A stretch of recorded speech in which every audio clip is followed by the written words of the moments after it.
Usap-usapan ngayon sa TikTok ang viral video na ito kung saan nakuhaan ng isang uploader ng video ang isang tila higanting muka na katabi mismo ng ating buwan.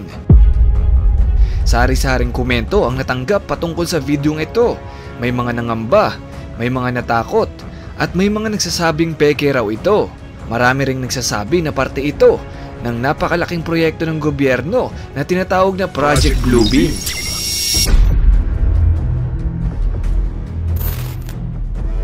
Ano nga ba ang totoo? Viral na video ng higanting muka na katabi mismo ng ating buwan. Yan ang ating aalamin.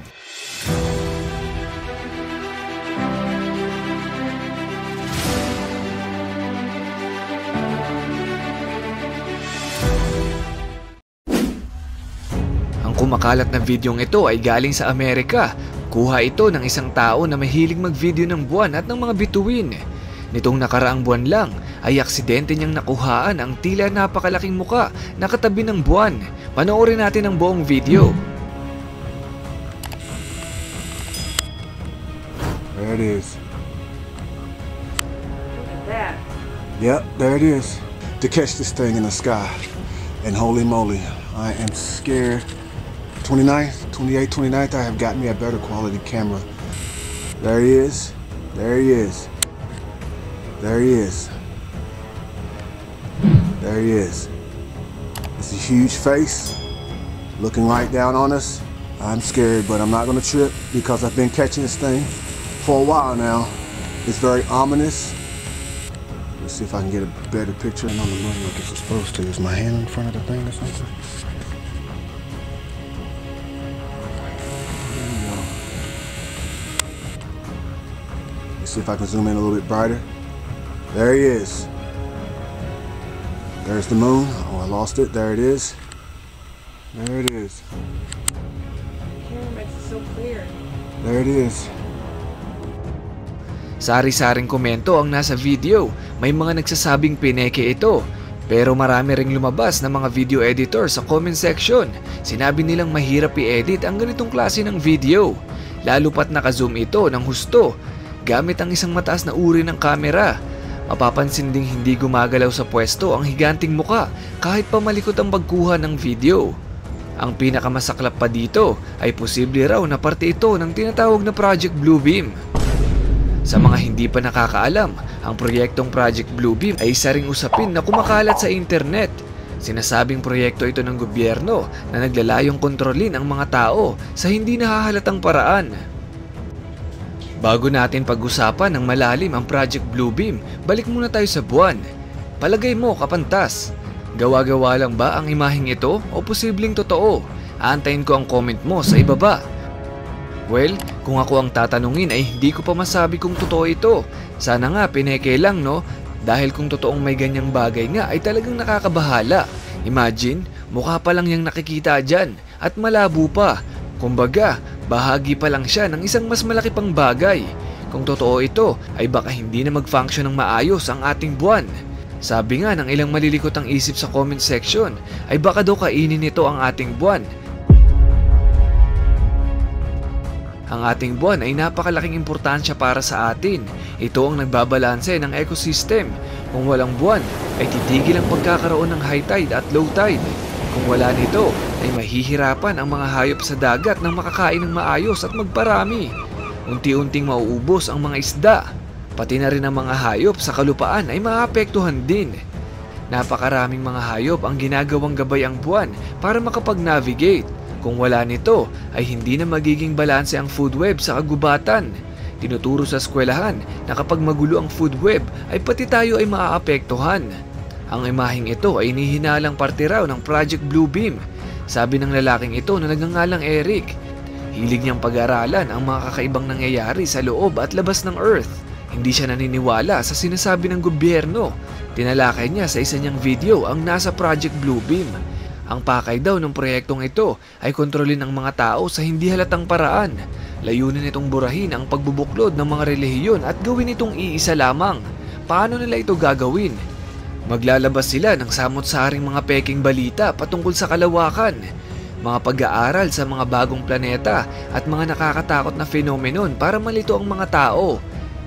Gaya na lang ng higanting muka na katabi ng buwan. Ginawa lang raw ito para takutin o guluhin ang mga taong mahilig sa kalawakan. Ang Project Bluebeam ay gagawa rin ng mga artipisyal na lindol para i-debunk at sabihing mali ang mga nauna ng pag-aaral patungkol sa heograpiya. Maglalabas din ng mga kakaibang impormasyon patungkol sa pagkagunaw ng mundo. Naniniwala kasi sila na ang relihiyon ay ang pinakamalaki nilang katunggali sa kanilang paniniwala. Disclaimer lang mga kapantas, ang Project Bluebeam ay pinag-uusapan na sa buong mundo pero hindi pa ito kumpirmado. Sinama ko na rin sa ating video para na rin aware kayo sa mga nangyayari. Napakarami nang naggalat ng mga video gaya nito sa internet. Pati mismo ang mga siyentipiko sa iba't ibang bansa ay nagdududa na rin. Bukod sa higanting muka sa tabi ng buwan ay marami pang iba, isa-isahin natin. Number 1, Giant Spiral. Viral video rin ito at napakarami ang natatakot dahil tila ba ito raw ay isang massive black hole. Ayon sa investigasyon ay usok lang daw ito sa isang pinasabog na rocket mula sa Russia. Pero sinabi ng Russia na wala silang pinakawalang rocket sa kalawakan nung araw na iyon. Number 2, Ring of Smoke. Viral din ang video na ito nakuha sa Kazakhstan para daw itong portal papunta sa impyerno. Walang makapagpaliwanag kung ano ba ang isang ito. Nagtagal daw ang bilog na ito sa kalangitan ng 15 minuto at bigla na lang naglaho. Number 3, City Floating in the Sky. Nag-viral ang video ito sa China.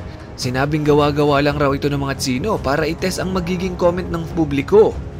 Sinabi naman ng ilan na totoo ang mga gusaling ito sa mataas na parte ng China. Number 4, UFO Clouds in Cape Town. Nagmistulang parang mga alien spacecraft ang mga ulap na ito. Sinabi naman ng iba na gawa ito ng tornado sa himpapawid. Number 5, Zambian Flying Ghost. Pinagkaguluhan ang bagay na ito sa himpapawid ng Zambia. Marami ang natakot dahil ito ang pinakaunang imahe sa lugar na iyon. Ang iba naman ay nabahala at ang iba ay nakuha itong sambahin. Number 6, Blood Red Sky. Noong nakaraang taon ay nagkaroon ng tila kulay dugong kalangitan. Ang lahat ay natakot, ang iba na may nangamba na baka makakuha sila ng sakit sa pangyayaring ito. Marami rin ang nagsimulang magdasal sa kani-kanilang Panginoon dahil tila raw ba simula na ito ng katapusan. Number 7, Flying Fireball. Nakuha ang may nagpapalutang-lutang na bolang umiilaw sa ibabaw ng kagubatan. Number 8, Light Pillars. Tingnan nyo ang mga ilaw na ito, para bang magkakaroon ng alien abduction. At hindi lang sa gabi ito nangyari rin ito sa hapon habang papalubog ang araw. Number 9, Cross in the Sky. Nung makita ng marami ang mga bagay na ito ay marami ang nagdasal. Sari-saring debate ang nangyari noong mga panahong ito. Number 10, Second Sun over Slovakia. Kung mahilig kayong manood ng mga aliens at history, ay maaalala natin na ang pagkakaroon ng 2 araw ay maaaring senyales na dapat silang sumamba sa kanilang Panginoon. 10 pa lang yan sa listahan mga kapantas at napakarami pang iba. Mga pakulo at mga kakaibang kaganapan pa ang kumakalat para lituhin ang ating paniniwala. Kaya payo ko mga kapantas, bago maniwala ay aralin muna itong maigi. Hindi lahat ng nakikita natin sa social media ay totoo. Yun lamang po para sa videong ito. Uli, ako si Mr. Pantas at sa channel na ito, libre ang matuto.